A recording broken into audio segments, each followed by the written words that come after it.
Bonjour, je m'appelle Vikas Harish. En fait, je suis né en Inde dans une famille dans laquelle l'Ayurveda était présent. Je ne suis pas vraiment pratiquant d'Ayurveda par profession. C'est un des métiers que je porte de métier. Je suis plutôt historien d'art. Mais pour moi, l'Ayurveda, c'est quelque chose qui était là dans la famille depuis l'âge de tout petit. J'étais bercé dans cette culture. C'est aussi une culture qui m'a beaucoup attiré. J'étais né dans une famille védique. Et en profond de moi, de cette connaissance, ce que je crois vraiment sincèrement, c'est le fait qu'on est exactement en image de l'univers. Donc les éléments qui existent dans l'univers, les 5 éléments, c'est exactement les 5 éléments qui sont là dans mon cœur. Et je ne vois pas la différence entre moi ou la personne qui est en face de moi, un arbre ou notre terre ou en globalité cet univers. Et c'est justement ça qui m'a attiré aussi dans tout ce qui est l'Ayurveda, parce que l'Ayurveda, c'est le mélange de ces 5 éléments.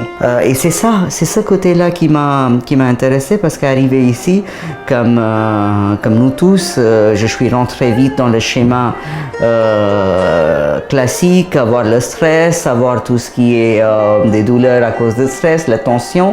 Je me dis, mais c'est pas moi, c'est à l'extérieur de moi, et donc comment je peux trouver un équilibre? Et c'est en allant vers mes racines que j'ai trouvé cet équilibre. Et après, j'ai commencé vraiment donner des conférences ou donner des formations là-dedans, parce que c'est quelque chose qui m'intéresse, c'est quelque chose dans lequel j'ai un savoir-faire, savoir-être à partager. Voilà, donc pour moi tout ça c'est ce qui représente Ayurveda.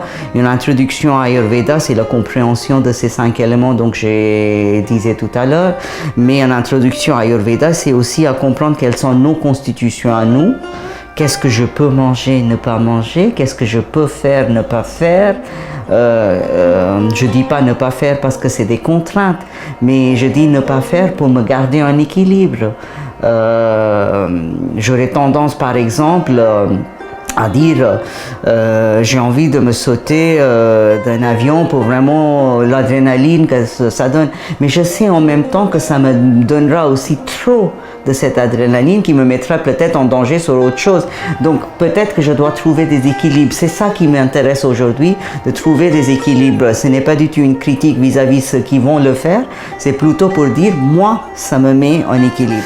Dans cette formation, ce que je propose, c'est vraiment déjà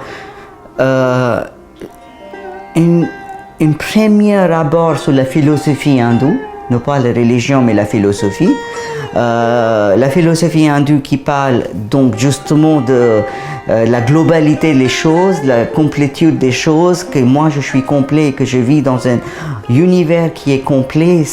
Voilà, donc c'est cette philosophie qui fait la base pour moi dans cette introduction. À partir de là, bien évidemment, on commence à rentrer dans le corps tel qu'on connaît. Les points qu'on connaît, les points qu'on ne connaît pas.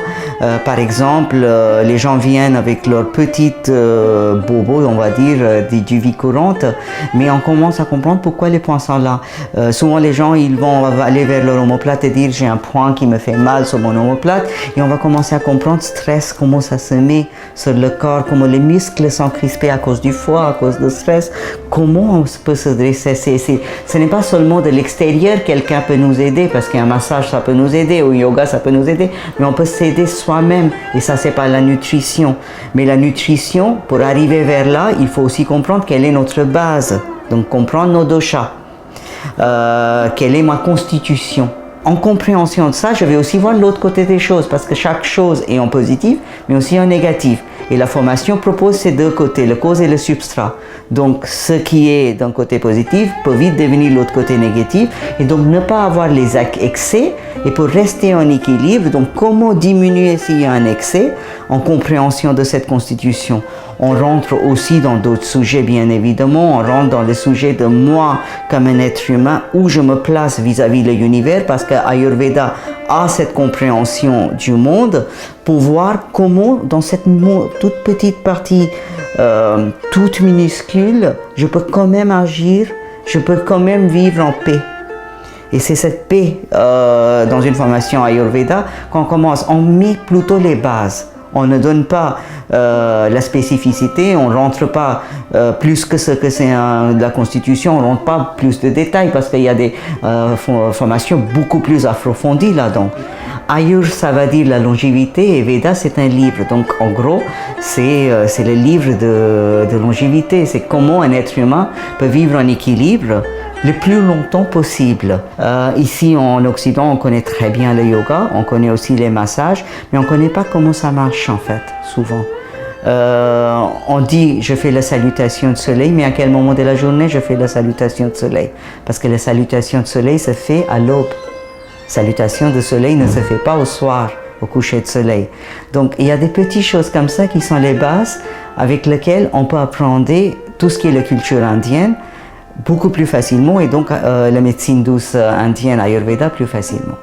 Voilà, pour moi, c'est ça l'Ayurveda, et une introduction à l'Ayurveda, c'est la compréhension de soi et compréhension de comment je peux vivre avec tout ce qui est autour de moi.